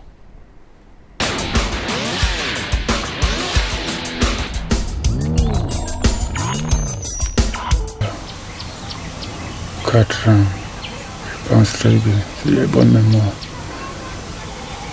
Un matin, il s'est levé en boitant. Bon. Quant à moi, j'ai pris ça comme si il était tombé à l'école et il s'est tué. Il n'a dit à personne. Bon, lorsque je lui ai posé la question pourquoi tu bois, il m'a fait comprendre que non, papa, je sens mal au pied. Tu sens mal comment? J'ai regardé le pied, je n'ai rien vu. Il est parti à l'école, j'ai juste pris une bombe là, j'ai massé là. Et puis maintenant, peut-être 2 jours plus tard, parce qu'il ne criait plus, il est toujours encore revenu, dit que le pied lui faisait mal. Le pied te fait mal, tu es tombé, il dit non. Tu jouais et qui t'a fait mal au pied, il dit non. Ça fait seulement mal comme ça. Bon, bref, il faisait une semaine tantôt. Un jour, alors, j'ai donc demandé à sa maman de l'amener à l'hôpital pour essayer de voir ce qui n'allait pas. Pourquoi? Parce qu'il fait une semaine, il va à l'école, il ne boite pas. Après quelques jours, il se remet seul. Bon, il faut savoir. À l'hôpital, le médecin a commencé un traitement. C'est-à-dire un traitement, on parlait de traitement alcoolisé. Là, il fallait embaumer l'alcool dans le coton et puis bander son pied avec. Bon, après, on est passé à la phase de de la radio. Il a demandé, puisque le mal ne faisait que persister. Bon, on a fait la radio. La radio maintenant, et il a regardé, il a essayé d'analyser la radio, rien ne donnait. C'est-à-dire, il ne voyait rien. Il a demandé de faire l'échographie. L'échographie ne présentait rien. Comme ça ne tenait pas, je me suis rendu en Balmayo. Le médecin, il a donc fait une biopsie. Cette biopsie-là, je suis parti au centre Pasteur. C'est à partir de là que le résultat est sorti. Quand on parlait, et le résultat parlait du... Max Ebodé, qui est passé sur les antennes, c'est un jeune garçon qui souffre énormément. C'est une tumeur qui terrorise également le petit Max. Oui, il est atteint du cancer des os, une maladie rare. À la suite du reportage, les différentes contributions pour le cas du jeune Max Ebodé sont les suivantes. Tadjou Tchachumbo, 1000 francs. Amidou de Tibati, 1000 francs. Madame Soulé, 3000. Tuinte Yumbi Alain, 5000. Famille Foko, 3000. Famille Kamdem depuis 8e à Yaoundé, 2500. Jean-Landry Oyono Niate, 1500. Zachary Arnold Wete Nana, 2000 francs. Moulay Ramadam, 5000. Marius Tusse, 2500. Rachel Ndjoume Dikobo, 1500. Serge Ndieu Satagoum, 10 000. Et Sommet Princesse, 500. Un bienfaiteur bois de singe, 2500. Famille Nilapon Gabriel, 5000. Kemye Elise, 5000. Famille Kamga Bonabiri, 5000. Une bienfaitrice, 2500. Un chrétien, 1000 francs. Une chrétienne, 2000. Naf, 500. Un grand-père, 2000. Bienfaitrice, 5000. Alain Manikago, 50 000. Chakunte, 5000. Une chrétienne, 2500. Motapon Abdou Fada, 5000 francs. Mayop Emile, 1000 francs. Famille Yon Ayabasi, 5000 francs. Une famille chrétienne, 2000. Amo Beneba Jacob, 1000 francs. Anonyme de la ville de Ngaoundéré, 2500. Bienfaiteur de Kribi, 3000. Rachel Mireille, 1000 francs. Richard Metugé, 2000. Le couple Canas Pachel à Coten, 4000 francs. Un chrétien, 1000 francs. Mars Wandi, 10 000 francs. Famille Pasteur UEBC, 2000 francs. Régine de Douala, 1500. Une bienfaitrice, 10 000. Claude Cantona, 1000 francs. Aïssi Benoît, 3000. Anonymat de Bahanté, 10 000. Bienfaiteur de Ndjombe, 1000 francs. Âme de bonne volonté, 1500. Kamdem Marcelin du collège Sacré-Cœur de Bafoussam, 2000 francs. Une bienfaitrice de Balmayo, 2000 francs. Famille Zali des États-Unis, 35 000. Madame Luigi Pauline, épouse Blama de Godi Bakoko, 1000 francs. Une bienfaitrice, 5 000. Anonyme des États-Unis, 20 000. Anonymous from Limbe, 15 000. Madame X, 50 000. Madame Dioya, 5 000 francs. Anonyme de Paris, 10 000 francs. Enfant Émilie Samuela, 2 000 francs. Une famille chrétienne de Loum, 5 000 francs. Isidore Télécom de Loum, 2 500. La famille de Yetna Abedi, 2 000 francs. Le groupe de prière à Jésus pour Marie à Yaoundé, 42 000. Fabrice Igor Noumsi Tchebe, 2 000 francs. Charlotte de Pologne, 10 000 francs. Madame Formi Rose Marie de Koto, 2 000. Retraite spirituelle des fils et filles de l'ancien Zouango à Yaoundé, 8 500. Kene Fomena Denilson, 1000 francs. Jackie Félicité de la paroisse Saint-Françoise d'Assise, 5 000 francs. Chemni de la Guinée équatoriale, 3 000 francs. Bienfaitrice, 25 000. Dieu guérit, 1000 francs. Ancien de l'église à Bouddha Centre, 2 000 francs. Nyanana épouse Tulieu, 2 000 francs. Sali Baba Amengenga, 500. Famille chrétienne à Gawa, 5 000. Maman Rebecca, 2 000. Aimé de Dieu, 3 000. Un volontaire, 3 000. Line Priscille Moto Chabda, 2 000. Anonyme, 5 000. Famille Fogem, 5 000. Un liturge jeune de la paroisse Christ Roi de la Cité Sikh, 2 000. La grand-mère d'Adjene Esther à Balmayo, 10 000. Un chrétien, 5 000. Une sœur de Douala, 1000 francs. Tinda Cyril à Abomban, 1000 francs. Emaya Wedi Joël, 2 000. Famille Magne Lucia, 2 000. Momeni Mirabel Tamou, 10 000. Chakunte Gilbert, 5 000. Maro Emile, 1000 francs. Kaji Wako, 5 000. Bienfaiteur K de Bafoussam, 100 000. La famille Joanon Paul, 500. 5 000 francs. Marthe, 2 000. Couple Yedji, 1000 francs. Marie-Chantal Ekwassa, 4 000. Ruth Adjektenye, 15 000. Pascaline Nenda, 5 000 francs. Une famille reconnaissante à Dieu de la Cité Verte, 13 000. Laïla Mouchingam, 1 500. Une chrétienne de Niala, 600 francs. Kamga Kunga Marcel, 5 000 francs. Roland Bilandame, 3 000 francs. André Tala Signé, 2 000 francs. Philippe Fé Eloka, 25 000 francs. Famille Fondia, 1 000 francs. Sandrine Somele Assab Dieu, 1500. Steve Carole Madjesse, 1000 francs. Marlene Zeina Djebadjo Siche, 1000 francs. Modestine Pélagie Duque Djuacho, 1000 francs. Desmond Gua, 100 francs. Njifar Onela Blondel, 1000 francs. Armand Isidore Chuite Nietzsche, 2500.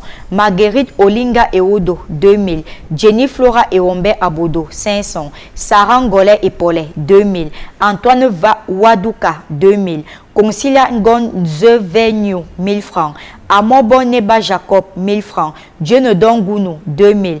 Anne Raïssa Asofak, 1500. Inconnu de la Cité Verte, 500 francs. Judy Noumi Megache, épouse Monté, 2500. Marlise Ngedje Ponje, épouse Maramat, 10 000 francs. William Stéphane Fonja, 1000 francs. Pomé René de Mangaï, 1000 francs. Steve de la Cité Sik, 1000 francs. Nzeke, 5000. Famille Monté de Bonabéry, 2500. Gaël depuis Yaoundé, 1500. Chofak, 3000 francs. Nous avons un montant pour le compte de Marc Baudet de 1 267 950 francs CFA. Et là, c'est la situation financière de Max Baudet. Max Baudet qui est malade, qui souffre d'une tumeur. On l'a vu d'ailleurs en image ce soir. Et avec nous, sur ce plateau, le papa de Max, Mvondo André. Bonsoir. Bonsoir, monsieur. Oui, vous êtes le papa de Max Baudet. Comment est-ce qu'il va? Oui. Et Baudet est là. Sa situation, vraiment, elle est difficile. Elle ne fait que se dégrader. C'est avec trop de la peine. Les 2 semaines, vraiment, que nous sommes en train de passer. Je ne sais pas.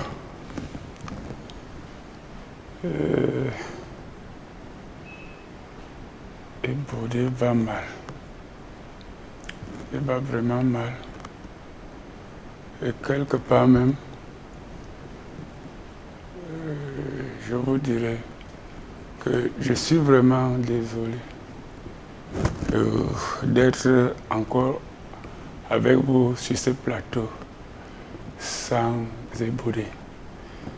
Parce que Baudet finalement nous a laissés.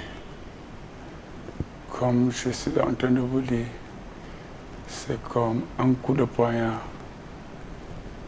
dans mon cœur, au niveau de mon cœur.